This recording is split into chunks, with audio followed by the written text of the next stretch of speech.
Mais da metade dos ucranianos está disposta a tomar as ruas se o governo ceder a pressões que consideram inaceitáveis. A insatisfação cresce, e os sinais de uma possível explosão social são cada vez mais evidentes.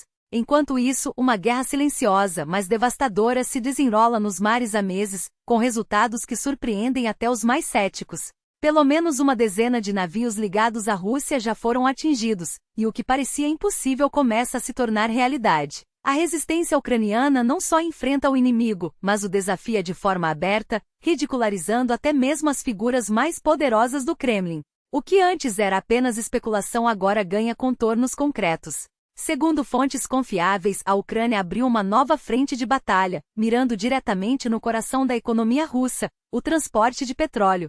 Ataques a petroleiros e infraestrutura energética não são mais casos isolados, mas uma estratégia calculada para estrangular as finanças de Moscou, e os efeitos já são visíveis. Empresas turcas, antes parceiras de negócios com a Rússia, agora recusam qualquer relação com o país, alegando riscos inaceitáveis. As seguradoras, por sua vez, elevaram os custos para navios que atracam em portos russos a níveis alarmantes, representando um golpe duro na logística do Kremlin. Especialistas alertam: se essa pressão continuar, a Rússia pode enfrentar uma queda drástica nas exportações e perdas bilionárias no orçamento. Enquanto isso, o mundo assiste a reações inesperadas. Líderes europeus como Mark Rutte não se intimidam mais com as ameaças de Putin. Em vez de responder às provocações, Rutte ironizou a postura militarista do presidente russo, questionando sua suposta coragem ao posar com uniforme de combate longe da linha de frente. Para ele, a única maneira de forçar Moscou a negociar é clara: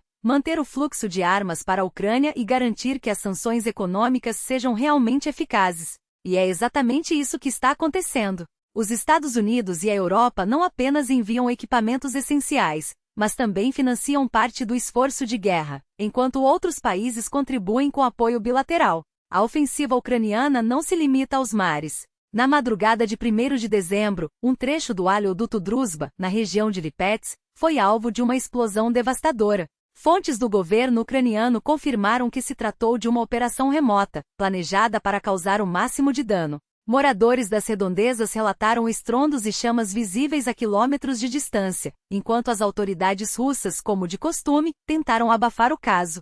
Mas a mensagem foi clara: a rede de petróleo russa que financia a guerra será alvo constante até que Moscou recue. No fronte militar, a realidade também desmente a propaganda do Kremlin. Enquanto o alto comando russo celebra vitórias fictícias em Liman, soldados ucranianos do 3º Corpo de Exército desmascaram a farsa. Segundo eles, as forças de defesa repeliram até 40 ataques diários, com as tropas russas sendo dizimadas ou capturadas. Em um gesto surpreendente, esses mesmos combatentes publicaram uma mensagem de agradecimento a um blogueiro militar russo, Timofey Yermakov, reconhecendo sua influência em expor a verdade sobre a guerra. Um sinal de que, mesmo em meio ao conflito, há espaço para questionar a narrativa oficial. A economia russa, por sua vez, dá sinais de colapso. Os lucros do petróleo despencaram 34%, com a arrecadação caindo quase 3 trilhões de rublos em relação ao ano anterior. A produção de petróleo da Lukoil caiu 36%, e as receitas de exportação encolheram quase 40%. O preço do barril do petróleo russo atingiu o menor patamar em 2 anos e meio, vendendo a menos de $45, enquanto o rublo se desvaloriza, agravando ainda mais a crise. Analistas preveem que o pior ainda está por vir, com perdas adicionais de 300 bilhões de rublos apenas em dezembro. O mercado está inundado de petróleo russo vendido com descontos absurdos, e a situação só tende a piorar. Diante desse cenário, a União Europeia prepara um movimento ousado: confiscar 200 bilhões de euros em ativos russos congelados para financiar a reconstrução da Ucrânia. O plano é simples: usar esses recursos como garantia para um empréstimo que Kiev só precisará pagar se a Rússia aceitar arcar com as reparações de guerra. Metade do valor seria destinada à indústria de defesa ucraniana, enquanto o restante cobriria necessidades urgentes do orçamento. A medida, que não exige unanimidade entre os países membros, visa contornar o veto da Hungria, que historicamente bloqueia decisões de apoio à Ucrânia. Além disso, a Comissão Europeia propõe barrar qualquer tentativa de Moscou de reaver esses recursos por meio de decisões judiciais. A mensagem dos ucranianos é clara: não haverá concessões em nome da paz. Uma pesquisa recente revelou que mais da metade da população está pronta para protestar caso o governo de Kiev aceite acordos que considerem inaceitáveis. A resistência não é apenas militar, mas também social, e o mundo precisa entender que a única linguagem que o Kremlin respeita é a pressão constante. Aumentar o custo da guerra para Putin não é uma opção, mas uma necessidade. E a Europa finalmente parece disposta a agir. A determinação do povo ucraniano não dá sinais de enfraquecimento, pelo contrário, só se fortalece com o tempo. Os números não mentem. Se antes 76% dos cidadãos rejeitavam qualquer concessão territorial, hoje esse percentual se mantém inabalável, com apenas 2% dispostos a aceitar a anexação russa. A linha vermelha está traçada, e quem ousar cruzá-la enfrentará não apenas um exército, mas uma nação inteira unida em sua recusa.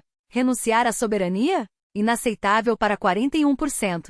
Abrir mão da integração à União Europeia? Impensável para 51%. Reduzir o apoio militar? Rejeitado por quase 80%, um aumento expressivo em relação ao ano passado.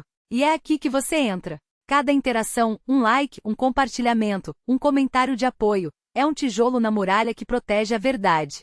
Em um mundo saturado de desinformação, seu engajamento decide se essa mensagem alcançará milhares ou se será sufocada pelo silêncio cúmplice. Não subestime o poder de uma tela iluminada, um vídeo assistido até o fim, um relato compartilhado, uma voz que ecoa onde antes só havia indiferença. A guerra não se vence apenas nas trincheiras, mas nas telas, nas conversas, nas decisões de quem escolhe não desviar o olhar. Enquanto isso, no palco das relações internacionais, os jogos de poder revelam sua face mais grotesca. Um presidente que, em visita a um país africano, se comporta como se estivesse em seu próprio quintal, sorrindo, confiante, como se o mundo girasse ao seu redor. Mas a realidade é menos glamurosa. Bastou um incidente para que a viagem oficial se transformasse em uma farsa digna dos recordes de absurdos. De volta a Amman, sob a desculpa de reuniões não públicas para discutir projetos bilaterais, surge a pergunta inevitável: o que realmente aconteceu? Um desvio de rota? Um plano mal calculado? Ou apenas mais um capítulo na longa tradição de líderes que confundem diplomacia com teatro? A verdade é que, enquanto alguns brincam de geopolítica, a Ucrânia paga o preço com sangue. E cada gesto de apoio, por menor que pareça, é um golpe contra a impunidade. A história não se escreve sozinha, ela é moldada por quem decide agir. E você, já escolheu de que lado está?